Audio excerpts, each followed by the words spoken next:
आज की बैठक में कुल 13 प्रस्तावों पर मंत्रिपरिषद की बैठक में चर्चा हुई और स्वीकृति प्रदान की गई। पहला प्रस्ताव कार्मिक प्रशासनिक सुधार तथा राजभाषा विभाग से था। माननीय सर्वोच्च न्यायालय द्वारा SLP 13473 में पंकज कुमार बनाम झारखंड राज्य एवं अन्य में दिनांक 19/8/21 को पारित न्यायादेश के आलोक में अपीलकर्ता श्री पंकज कुमार को उपसमाहर्ता के पद पर नियुक्ति हेतु दिनांक 11/8/2010 के प्रभाव से अनुसूचित जाति श्रेणी में झारखंड प्रशासनिक सेवा के मूल कोटि का एक छायापद सृजित करते हुए श्री पंकज कुमार को उपसमाहर्ता के पद पर की गई नियुक्ति के घटनोत्तर स्वीकृति के संबंध में। दूसरा प्रस्ताव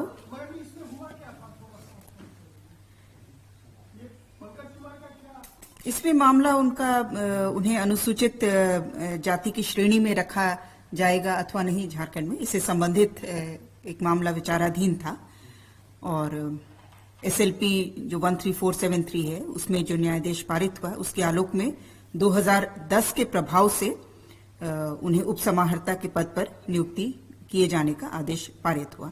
क्योंकि उस वर्ष में अनुसूचित जाति का पद कोई रिक्त नहीं था, इसलिए छाया पद सृजित करते हुए 2010 के प्रभाव से उन्हें झारखंड प्रशासनिक सेवा के मूल कोटि पर उपसमाहर्ता के पद पर नियुक्ति दी गई और आज मंत्रिपरिषद में उस नियुक्ति की घटनोत्तर स्वीकृति दी गई। दूसरा प्रस्ताव खाद्य सार्वजनिक वितरण एवं उपभोक्ता मामले विभाग से है। विभागीय अधिसूचना संख्या 1803 दिनांक 31/5/2013 द्वारा अधिसूचित झारखंड राज्य आपूर्ति सेवा नियमावली 2013 में कार्मिक प्रशासनिक सुधार तथा राजभाषा विभाग झारखंड की अधिसूचना संख्या 3849 के आलोक में संशोधन करने के संबंध में।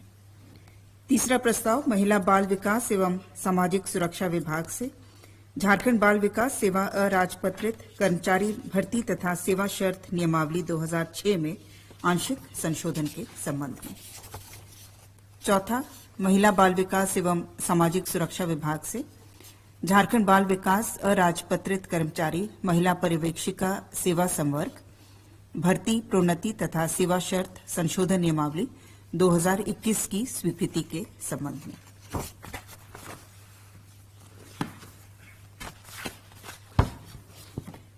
पांचवा प्रस्ताव उद्योग विभाग से Jharkhand textile apparel and footwear policy 2016 की प्रभावी तिथि 19/9/2021 से नई नीति अधिसूचित होने तक अथवा दिनांक 18/9/2022 तक जो भी पहले हो तक अवधि विस्तार के संबंध में। छठा प्रस्ताव खाद्य सार्वजनिक वितरण एवं उपभोक्ता मामले से जन वितरण प्रणाली के कंप्यूटरीकरण प्रक्रिया के क्रम में सभी जन वितरण प्रणाली दुकानों में ई-पॉस के माध्यम से खाद्यान्न वितरण सुनिश्चित करने हेतु झारखंड वित्तीय नियमावली के नियम 235 के प्रावधानों को शिथिल करते हुए नियम 245 के तहत मेसर्स लिंकवेल टेलीसिस्टम प्राइवेट लिमिटेड एवं मेसर्स इंटीग्रा माइक्रोसॉफ्ट प्राइवेट लिमिटेड से आगामी 2+1 वर्षों तक ई-पॉस मशीनों की सर्विस सपोर्ट प्राप्त करने हेतु अवधि विस्तार देने की स्वीकृति के संबंध में।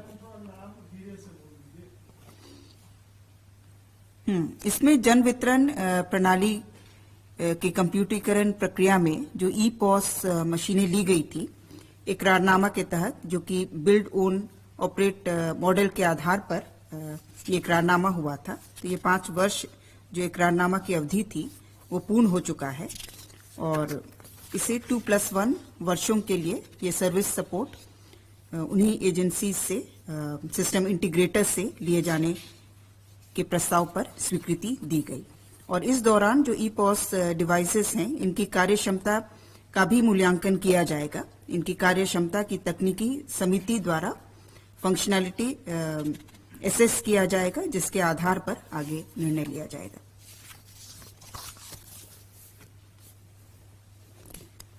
सातवां प्रस्ताव उच्च एवं तकनीकी शिक्षा विभाग से उच्च एवं तकनीकी शिक्षा विभाग झारखंड के अंतर्गत झारखंड अभियंत्रण बहुप्रवैधिकी सेवा संवर्ग के ग्रुप ख एवं ग के अधीन अराजपत्रित पद लिपिक, लिपिक सह टंकक, टंकक, अन्य लिपिकीय सेवा, भर्ती, प्रोन्नति एवं अन्य सेवा शर्तें प्रथम संशोधन नियमावली 2021 के संबंध में।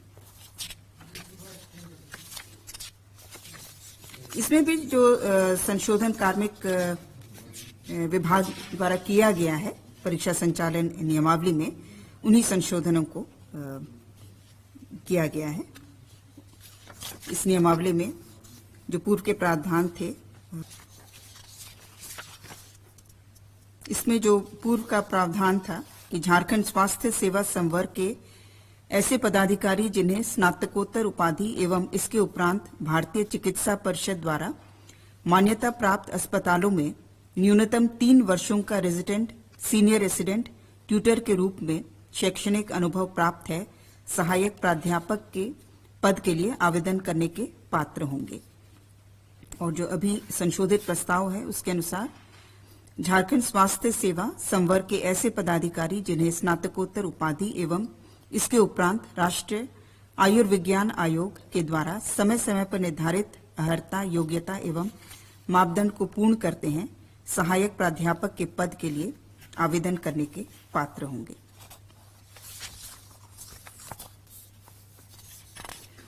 दसवां प्रस्ताव मंत्रिमंडल सचिवालय एवं निगरानी विभाग से पंचम झारखंड विधानसभा का सप्तम शीतकालीन सत्र 16-12-21 से 22-12-21 तक आहूत किए जाने संबंधी औपबंधिक कार्यक्रम पर मंत्रिपरिषद की स्वीकृति।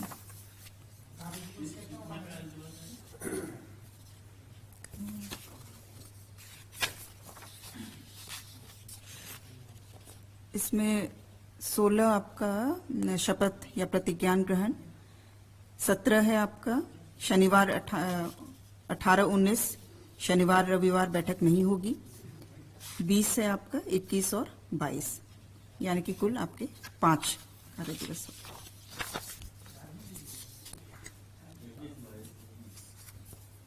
सूचना एवं जनसंपर्क विभाग से अगला प्रस्ताव था 11वां प्रस्ताव।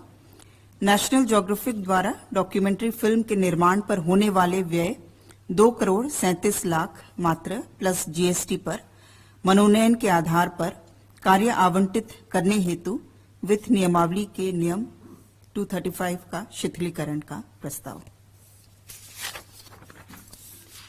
12 क्या हुआ?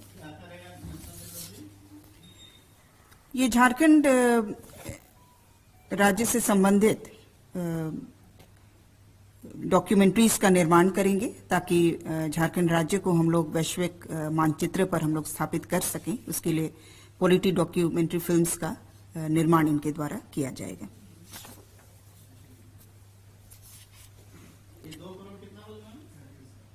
2,37,00,000 प्लस जीएसटी।